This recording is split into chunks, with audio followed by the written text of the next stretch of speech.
আজকে সকালটা অনেকক্ষণই হয়েছে, কিন্তু রান্নাঘর দিয়ে ভিডিওটা শুরু করলাম। নমস্কার বন্ধুরা, কেমন আছো বলো? আমি তো খুবই ভালো আছি।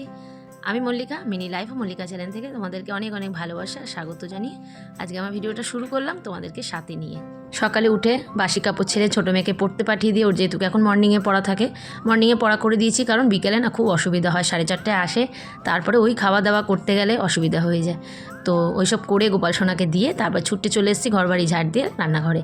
আর দেখো কামড়ে খেয়ে দেখালাম, ভুট্টাটা এনেছি কালকে, ভুট্টাটা বিকেবেলা খাবো। এই গোল প্যাকেট চাউমিনগুলো না আগে না খুব পাওয়া যেত, এখন খুব একটা আমাদের এখানে কোনো মুদি দোকানে পাওয়া যায় না। তো ডাল্লাপে গেছিলাম কালকে, বেশ পেয়েছি, নিয়ে এসেছি। আর চাউমিনটা বেশ টেস্টি। আর আগে একদিন নিয়ে এসেছিলাম, খেয়েছিলাম, তারপরে নিয়ে এসেছি আবার অনেকগুলোই নিয়ে এসেছি একেবারে। আজকে সকালে একটু টিফিনে দেবো চাউমিন। তার মধ্যে ছোটো মেয়েও চলে আসলো পড়ে, ঘড়ির কাঁটা ঘুরতেই থাকে।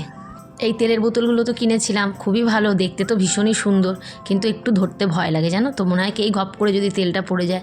তবে রান্নাঘর সাজাতে গেলে বন্ধুরা, একটু সুন্দরভাবে সাজাতে গেলে সুন্দর সুন্দর জিনিস কিনতেই হবে। আর আমাদের তো রান্নাঘরটা সবথেকে প্রিয় মেয়েদের জায়গা, কারণ ওখানেই তো আমাদের সারাদিন বসবাস। ছোটো মেয়ে পড়ে চলে এসছে, আর তোমরা তো জানো ও রান্নাবান্না ভীষণ ভালোবাসে, এসে ছুট্টে রান্নাঘর চলে এসছে।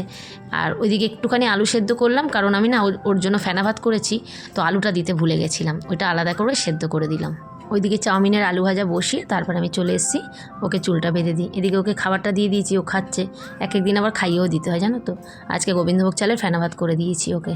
আর ও ভীষণ ভালোবাসে, আর একটু পেটটা বেশি ভরে গেছিলো বলে না মেয়েটা পুরো হাঁসফাঁস করছিল।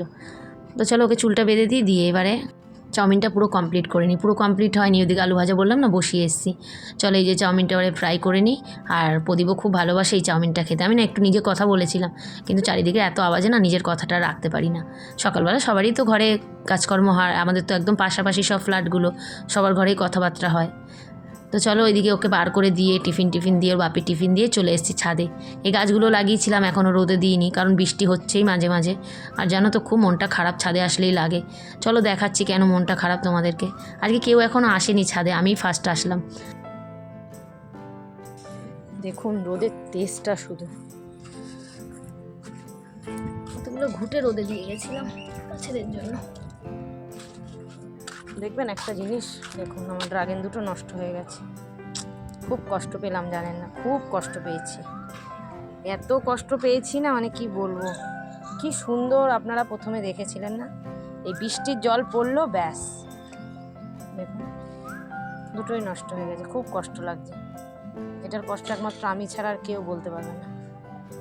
যদি বৃষ্টি হওয়ার আগে ফুলটা ফুটে যেত না, এরকম হতো না, সর্বনাশ। যাক চলুন, যে না থাকার তাকে যতই জোর করে আটকে রাখো থাকবে না। এটা এই গাছটাও প্রমাণ দিয়ে দিল ফলটা।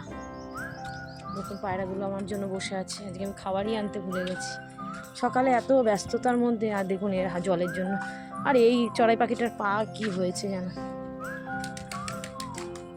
ওই দেখুন জল খাচ্ছে, ওই দেখুন কি সুন্দর জল খাচ্ছে। জল দেবো, ওই জলটা পাল্টে গরম হয়ে গেছে তো খেতে পাচ্ছে না, দেখুন পাল্টে দেব। আবার একজন খেলে আর একজন যাবে না, এরা ঘুরছে, এরা খাবে কিন্তু সরলে তারপরে ও ঢুকবে। চলুন একটু বালতি পেতে দিই। এখন তো কলের জল প্রচুর গরম, একটু নর্মাল হোক। চলুন কটা ফুল তুলে নিই, সকালে যে ফুল তুলতেও পারিনি, আবার আসতে হবে, পায়রার খাবার আনতে ভুলে গেছি। ওই আর মনে থাকে না বুঝলেন, আর মনে থাকে না, কি বীভৎস রোদ। আর এদিকে ডালটা আমি বসিয়ে রেখে গেছিলাম ছাদে, টক ডাল করছি। আজকে রান্নাটা একেবারে সেরে নিচ্ছি, কারণ কি বলো তো, রান্নাঘরে একটু কাজ হবে বলেছিল। আর আমার তো শ্বশুরমশাইকে দিয়ে আমি বেশিরভাগ কাজ করাই, তোমরা অনেকেই জানো। তো উনি আসার কথা ছিল, কাজটাও করার কথা ছিল, কালকেও ফোন করে বললো আসবে। তো যাই হোক আমি সেই হিসাবে আমি তাড়াতাড়ি রান্না বসিয়ে দিয়েছি, ছোটো মেয়ে বেরানোর পর ছাদ থেকে আসার পরই, কারণ উনি দুটো সেবাও করবে দুপুরবেলা। ওই জন্য আমি ভাবলাম রান্নাটাকে কমপ্লিট করি, তারপর ঘরটর মুছবো। রান্না বান্না সবই মোটামুটি কমপ্লিট করেছি আমার টাইমের মধ্যে। গ্যাসের টেবিলটাও খালি করেছি টুকটুক করে একটু অর্ধেক। ওই যে মাইক্রোওভেনটা যে আমার টেবিলে রাখা আছে, ওইটার জন্যই একটা তাক লাগাবে। তো প্রদীপ তো মাপ নিয়ে দিয়ে এসেছিলো ওনাকে, আর বয়স হয়েছে তো চোখে একটু কম দেখে। তো প্রদীপ যেই মাপটা ওনাকে দিয়েছিল না, উনি ভুলভাল করে উল্টোপাল্টা মাপ করে দিয়েছে, ব্যাস ওই জন্য আজকে আসতে পারেনি। আর আমাকে পরে ফোন করে, আমি তো রান্নাবান্না করার পরে গ্যাসের টেবিল খালি করে, আর তারপরে ওনাকে আমি প্রদীপকে ফোন করলাম যে বাবা কখন আসবে। তা বলছে আজকে আর যাবে না, জানো তো এই হয়েছে। যা কী অবস্থা বলো তো, আমি কত পদে রান্নাও করলাম উনি আসবে বলে। যাই হোক কিছু করার নেই, যার যেদিনকে যেখানে চাল লেখা থাকে সেটা ঠিক হবে। উনি কাজ করবে বলে না, উনি আসলে ভালো লাগে। অ্যাকচুয়ালি আমি বয়স্ক মানুষ আর বাচ্চা না খুব ভালোবাসি। এটা আমিও যেরকম, আমার হাজব্যান্ডও সেই একই জিনিস। হ্যাঁ, শ্বশুরমশাই আমাদের সঙ্গে থাকে না ঠিকই, তো উনি আসলে বেশ ভালোই লাগে আমার উনি কেন আমার মা বাবা আসলেও বেশ ভালো লাগে, কারণ এদের জন্য একটু করতে পারলে ভালোই লাগে, কারণ এরা তো আমাদের জন্য অনেক করেছে না। তো চলো এদিকে তোমাদের সঙ্গে গল্প করতে করতে ডালও রেডি। ডালটা একটুখানি জল গরম করে দেবো, কারণ দেখলাম কি একটুখানি ঘন হয়ে গেছে। তো এত ঘন ডাল ভালো লাগে না। আর আমার বড় মেয়েটা আবার টক ডালে না একটু মিষ্টি মিষ্টি ভালোবাসে। ওর দিদার হাতের টক ডাল খেতেও খুব ভালোবাসে, বলে মা দিদা খুব ভালো করে। তো হয় না এক একজনের হাতে এক এক রকম রান্না। দেখো মায়ের হাতের রান্না, আমার মায়ের হাতের রান্নার তুলনাই আলাদা। তখনও তো আমি জানি না উনি আসবে না, আমি ওইদিকে টি টেবিলটাও সরিয়ে দিচ্ছি, মানে এর ওপরে মাইক্রোওভেনটা এনে রাখবো উনি যখন কাজ করবে। স্নানও করিনি, ঘরও মুছিনি, তো আমি আমার কাজ সেরে রাখছি, কারণ উনি আসবে যখন ধার কাজ করবে, তা সেই জন্য আমি নিজের করে রেখে দিচ্ছি। তারপরে তো বললো আসবে না, আবার জায়গা মতো সব রেখে দিলাম। কী আর করবো বলো, আজকে একটা কাজটাও হওয়ার ছিল না, মাঝখান দিয়ে আমার খাটনিটাই শুধু বেড়েছে। যাই হোক, কিছু করার নেই। চলো এবারে ভাজাভুজিগুলোও করে নিই। রান্না করেছিলাম টক ডাল, ভাত, 2 রকম ভাজা, আর ট্যাংরা মাছ নিয়ে এসেছিলো, ওইটাকে ঝাল করেছিলাম। তো লতিও ছিল, উনি লতি ভালোবাসে, তো ভালো হয়েছে। কালকে যদি কাজটা করে কালকে লতিটা করব। তো আমি ভেবেছিলাম 11টায় উনি বলেছিল আসবে, সেখানে গিয়ে আমাকে বলো মেয়ের স্কুলের টিফিন, ঘরের কাজে সব কিছু সামলাতে গেলে আমি তো খুব টেনশনেও ছিলাম যে উনি আসবে, আমি যদি না রান্নাঘরটা ছাড়তে পারি।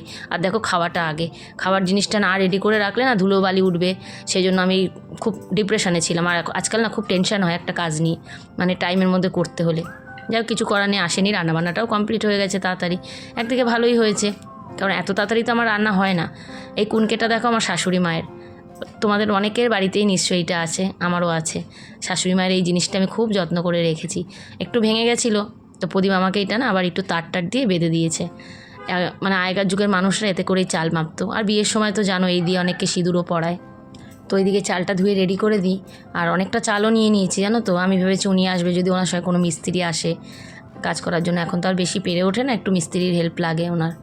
তো যাই হোক, ভাতও রয়ে গেছে, জানো না বাসি দাসি না একদম আমার থাকলে ভালোই লাগে না। রান্নাবান্না মোটামুটি রেডি হয়েই এসছে। তো চলো এবারে ঘর বাড়িটা মুছে নেবো, মুছে আজকে তাড়াতাড়ি স্নান টান হয়ে যাবে। তার মাঝখানে নেমে গেছিলো ঝুমঝুমিয়ে বৃষ্টি, জানো তো এত বৃষ্টি হয়েছে আজকে চিন্তা করতে পারবে না। রোজই মানে 12:30 1টার দিকে না বৃষ্টি রোজই মোটামুটি হচ্ছে। যাই হোক ভালো হচ্ছে, একটু ঠান্ডাও হচ্ছে, কিন্তু ওই বিদ্যুৎ চমকালে না একদম ভালো লাগে না, মানুষের প্রচুর ক্ষতি হয়, এটাই একটা ভয় লাগে। বৃষ্টি ঠিক আছে, কিন্তু অতিরিক্ত কোনো জিনিস ভালো না, আমার তো একদম পছন্দ না। আর মাছটা ছেড়ে দিয়ে দেখলে আমি একদম দৌড়ে ছুটে গেলাম, কারণ ট্যাংরা মাছ ভাজতে গেলে না আমার প্রচণ্ড ভয় লাগে।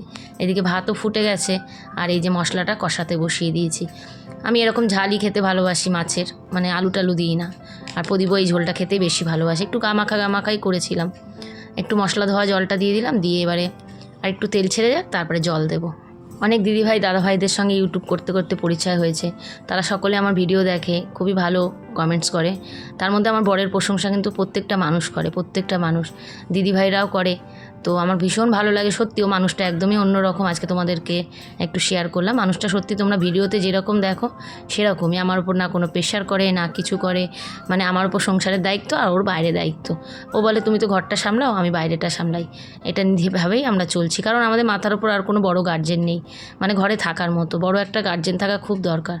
আর ঘেমে যাই তো মাঝে মাঝে নাইটি দিয়ে না মুখ মুছি, তোমরা মোছো কিনা একটু বলো তো। আর দেখো একটুখানি চেকে দেখলাম নুনটা একটু কম হয়েছে, একটু নুনটা দিয়ে দিলাম। নুনটা আগে একটু কম দিই, পরে লাগলে দিই। তো চলো আজকে এই রান্না করতে করতেই এই ভিডিওটা শেষ করলাম। ভিডিও কেমন লাগলো জানাইও, আর ভালো লাগলে লাইক কমেন্ট শেয়ার করে পাশে থেকো। আবার দেখা হবে কাল নতুন ভিডিওর সাথে। সবাই সুস্থ থেকো, ভালো থেকো, সাবধানে থেকো, আর নিজেদের খেয়াল রেখো। টাটা।